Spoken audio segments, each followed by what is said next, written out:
A lot of people have been asking me how I chose the colours when I was styling my recent self-build. So I thought I'd take you on a tour and talk you through it. So first of all, this is the lounge cum kitchen.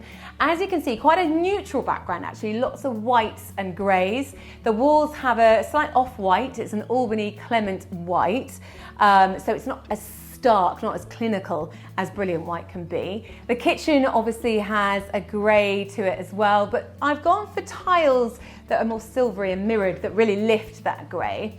But it really needed a pop of colour. Now we've got air plants all over the place, so there's lots of greenery, but I wanted this sort of lime colour to really brighten everything up. So I then decided that needed a bit of grounding, so I brought in the dusky pink, and I just love that combination together. So that's how I dealt with this sort of more neutral background, which is very useful to have because lots of people like it in this area.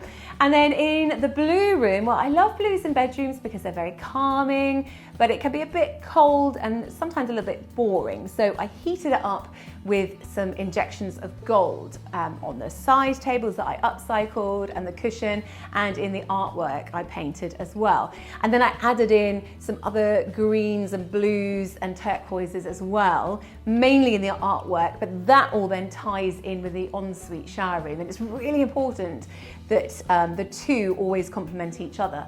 So in there you've got this almost like oceanic feel to the whole of the shower room.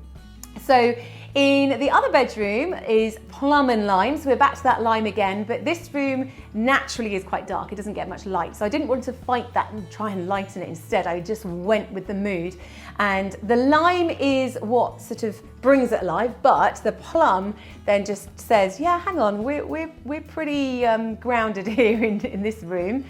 On the walls, you've got a very subtle grey, but in the linen, it's a much darker grey. So we're sort of bringing in that moodiness. And of course, the artwork brings the plum and the lime together. So that is how I chose the colours. And I do hope you agree, but I do feel like there is a flow through the whole of the build with this scheme.